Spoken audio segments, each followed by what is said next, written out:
Mansur. Oke, Bu.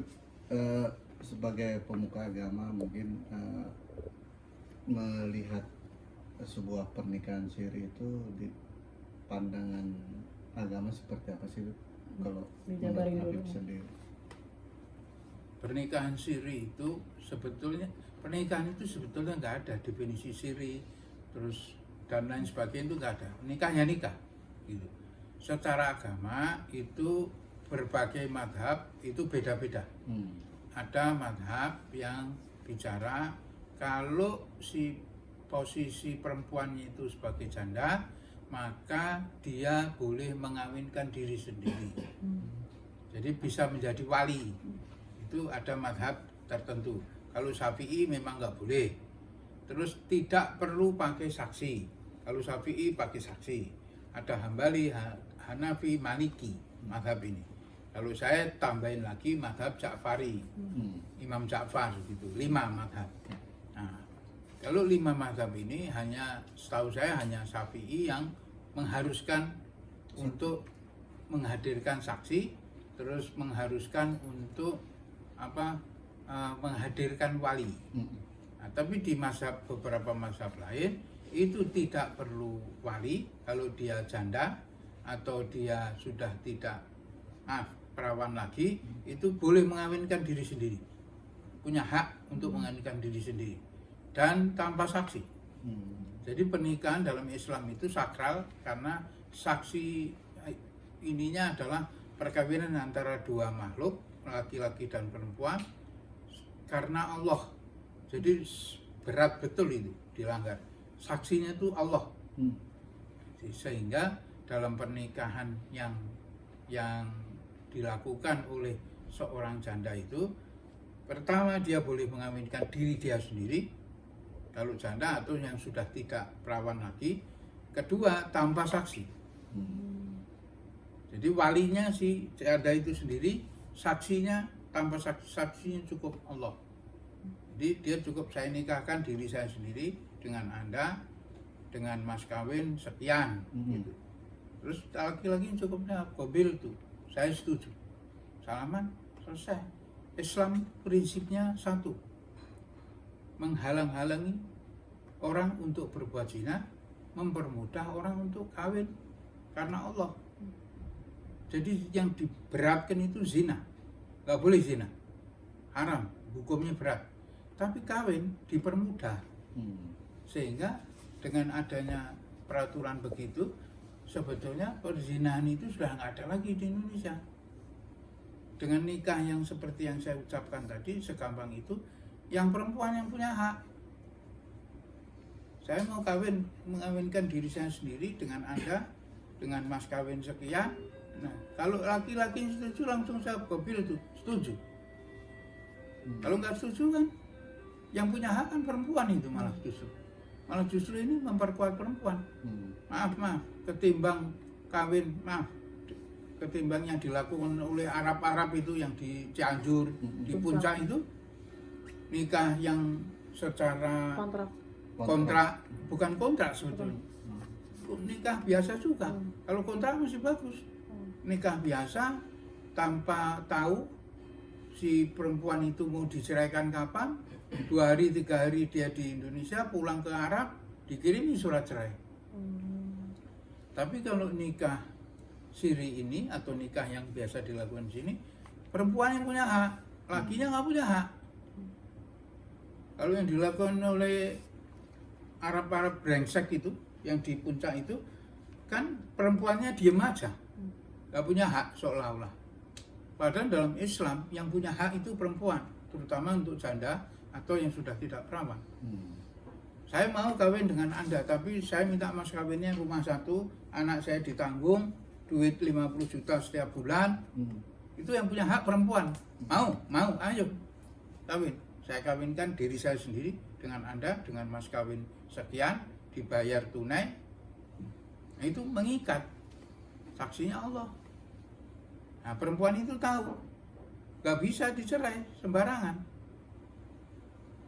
Tapi kalau yang Arab itu kan kontrak atau tidak kontrak misalnya, baru 2 hari dia bosan pulang ke Arab sana, pulang sampai Arab dikirimi surat cerai.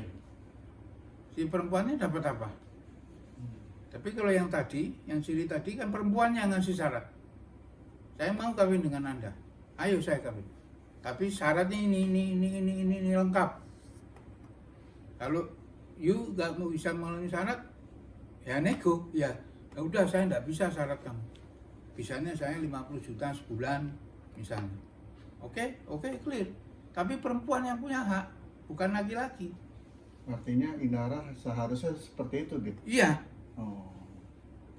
Harusnya Karena dia yang punya hak ya. karena dia yang punya hak, dia kan janda. Dan dia yang punya hak penuh. Harusnya negara berdasarkan peraturan yang ada di Islam harus mendukung Inara seperti itu. Statusnya ini sekarang Inara ini terzalimi. Apa Bukan karena pelakor, Bib. tidak ada Bukan keterbukaan dari si suami ini atau gimana, Bib? Karena kan menurut versi Inara, suaminya ini dia tidak jujur kalau dia sudah menikah. Nah itu gimana? Sebetulnya itu dua hal yang berbeda. Oh. Jadi suaminya tidak jujur menikah itu memang dalam Islam itu nikah itu dua, laki-laki itu tidak perlu izin ke istri. Tidak perlu, nggak ada itu batasan harus izin, itu nggak ada, itu negara yang ngasih. Tapi dalam hukum agama laki-laki yang kawin lebih dari satu tidak perlu izin suami istri, tidak perlu. Itu dalam agama. Kalau dia izin itu lebih baik, keterbukaan. Tapi kalau bakal jadi mudorot terus dia tidak izin, ya nggak apa-apa. Nah, itu satu hal. Hal yang lain, si Inara tadi. Inara itu kan begitu dia cerai atau sudah posisi cerai, terus dia kawin lagi tanpa pengetahuan siapapun, itu hak dia. Itu hak dia. Asal dia melakukan memang betul-betul perkawinan sesuai syariah agama. Bukan pelakor berarti lebih. Enggak lah, Tidak. Orang-orang ramai menuduh dia tuh seorang pelakor gitu soalnya. enggak. Enggak ya. Nah, dari sisi agama enggak.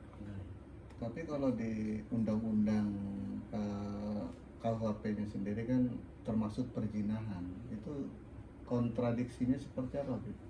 Karena istri sah pertamanya kan membuat laporan terkait perzinahannya itu.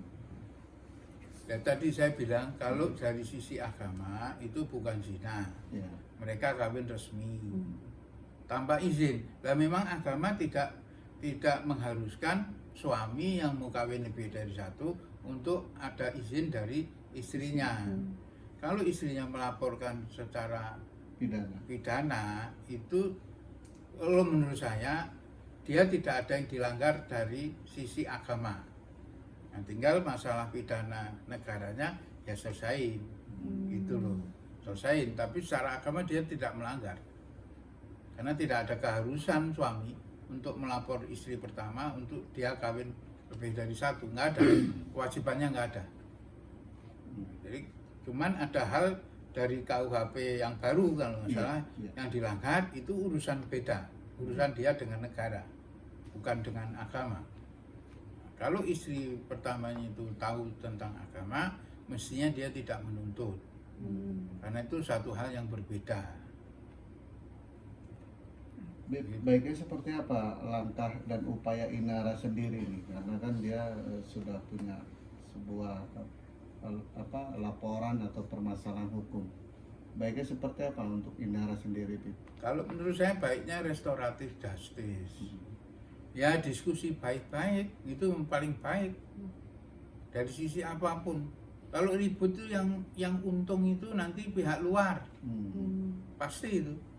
Saya tidak ingin nuduh yang untung siapa, pengacara kayak atau siapa, atau wartawan yang cari berita sehingga itu rame jadi untung. Enggak ke situ saya. Tapi yang untung itu pasti pihak luar. Yang rugi siapa? Inara sama anak-anaknya, terus yang ininya sama anak-anaknya juga. Kan masing-masing udah punya keluarga. Nah, itu kan rugi. Rugi jadi kecaman, jadi lain-lain. Paling bagus tuh sekarang ini KUHP yang baru ini lebih menekankan kepada restoratif justice. Nah, ditempuh jalan itu dulu, restoratif justice. Kalau sudah mentoknya, nah, baru di secara agama. Nah, itu pemerintah. Maaf. Pemerintah. Hmm. Oke, Bib. Ini kan sosok Insanul, si suami ini kan juga menjadi terpojokannya. Artinya untuk membias atau meluruskannya seperti apa, Bib?